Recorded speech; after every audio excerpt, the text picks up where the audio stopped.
Thank you.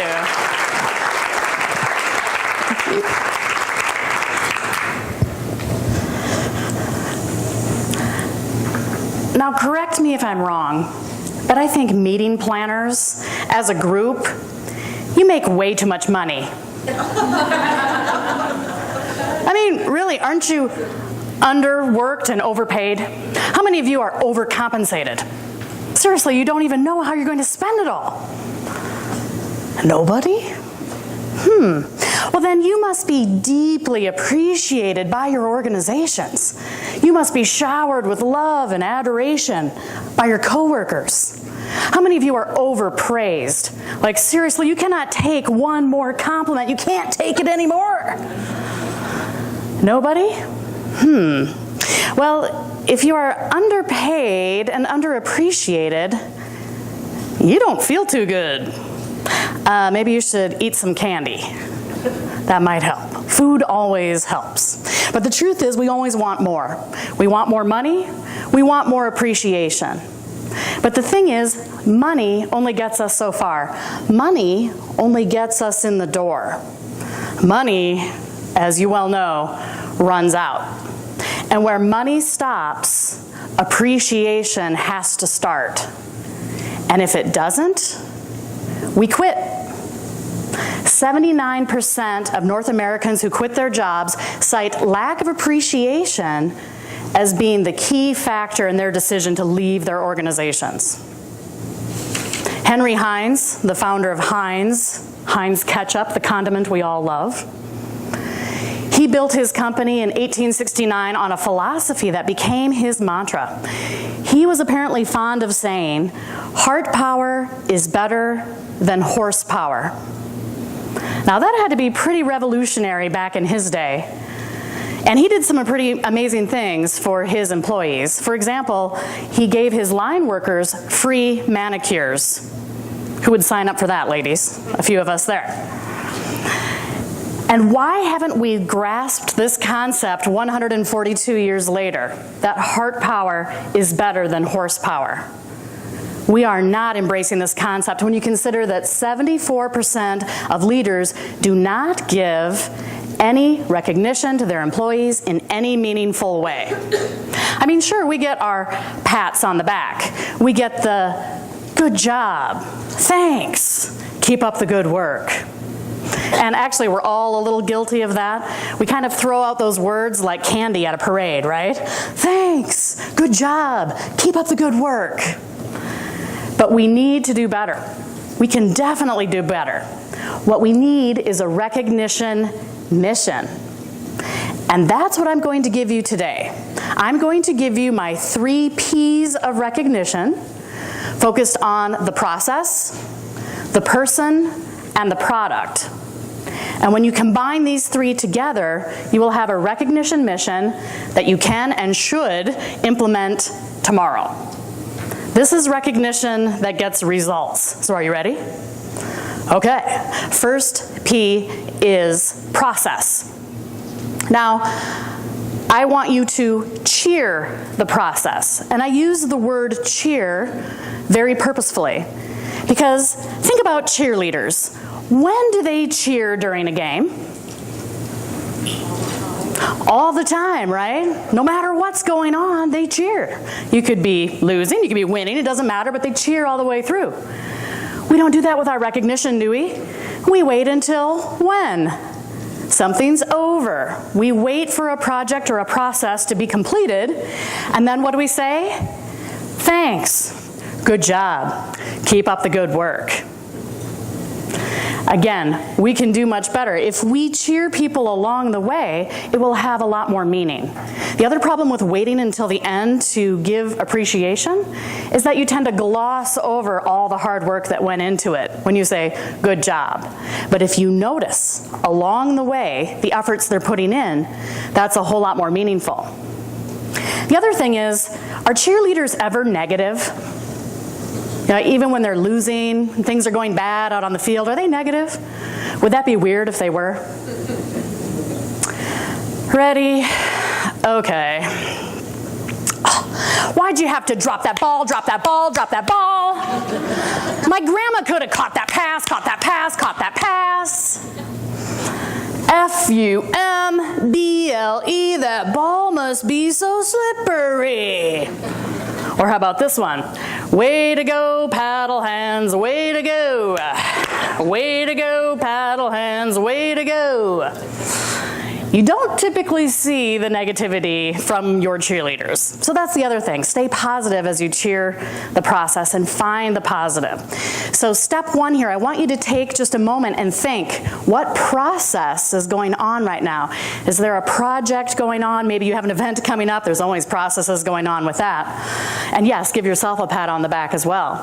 But think about what's going on and who needs to be recognized in that process. And that brings us to the second P, the person. It is important to reflect the person. I want you to think now and call to mind somebody that you need to recognize in that process. Okay, are you thinking of somebody? Got someone in mind? Okay, on the count of 3, I want you to say that person's first name. 1, 2, 3. I didn't hear my name in that. That's unfortunate. Okay, so now that you've said it out loud, you have to commit to it. And here's what I want you to think about as I continue to talk here. What is that person's interests? What are that person's joys in life? What is that person's passion? I heard gardening earlier and horses and you know, we all have things outside of work that make us a whole person that we enjoy. Whenever you can appreciate the whole person, all the better. I, not once but twice, have received a bottle of Diet Pepsi, not Diet A&W, but Diet Pepsi with a ribbon around it from 2 different people who gave it to me as a thank you. Okay, now did that cost a lot of money? No. Did it take a lot of time? I would think that was both under 15 minutes and $15 for sure. But it was the symbolism behind it. And that's what I want you to pick up with today. It isn't so much what you do or how you do it, it's the symbolism behind what you do and how you do it. And that's incredibly important. So even though it was something simple, it told me that that person knows all about me. They know that I'm a Diet Pepsi addict. And that had some meaning for me. I even had an audience member a few months ago come up to me. She must have run out to a vending machine or something somewhere, and she came up afterwards and gave me a Diet Pepsi. So that was pretty cool. And so I'm not saying you have to do that. I'm just saying if it happens, fine. But no, seriously, don't make a special point of it, even though I'm out of it at home. No, honestly, don't put yourself out. I mentioned I'm a college professor, and a few years back, I received promotion and tenure. This is a big deal for professors, right?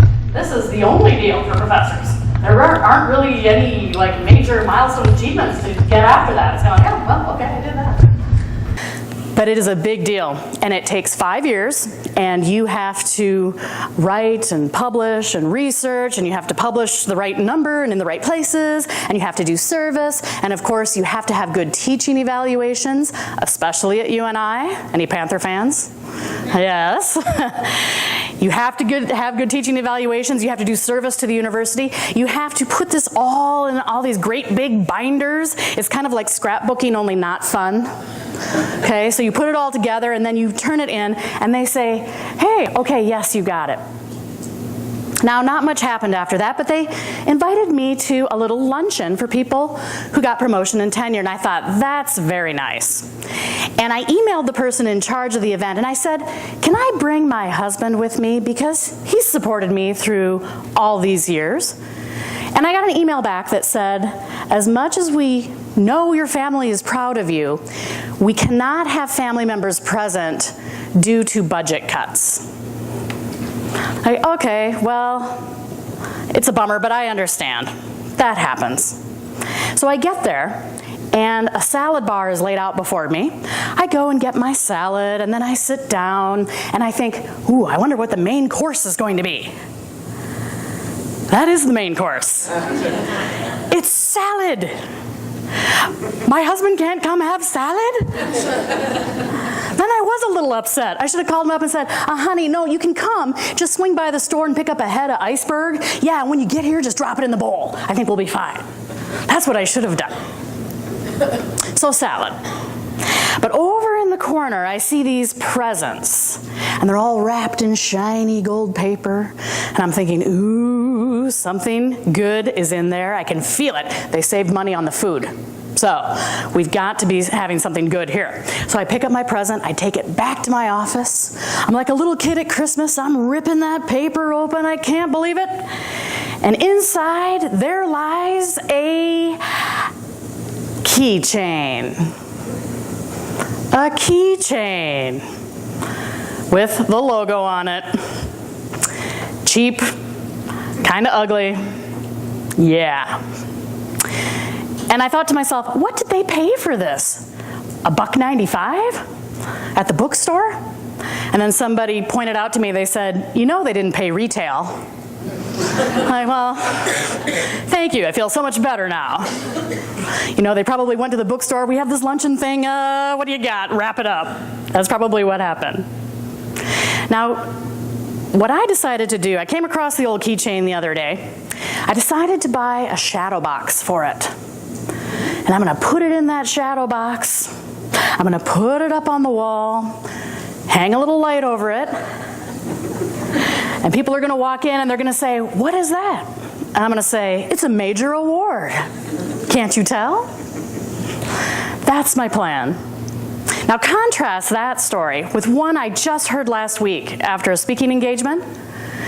An audience member came up to me and she said a person in her office had worked there for 40 years. And she was just saying, she was headed for retirement, and she was just saying, oh, you know, they're just going to give me a plaque. They're just going to give me a plaque. And people caught wind of that. So they sent an email around, they collected up money, and not only did they give her a keychain, they gave her a keychain with new keys to a new car. Yeah, I'm not bitter, though. That's not it. I'm just making a comparison. Keychain with old keys, keychain with new keys. But the best part is, they put a personalized plate on that car that said, plaque. I love that. So ask yourself, now that you've identified the process and the person, see if what you have in mind in terms of recognition matches the product. What is the value that they have contributed to you? Does your recognition match that product? When you put those 3 P's together, then you have a recognition mission. And I want all of you tomorrow to go out and put that mission into place. The last thing I want to do is acknowledge you and recognize you for all your hard work and long hours. And what I really want to say is, thanks, good job, keep up the good work.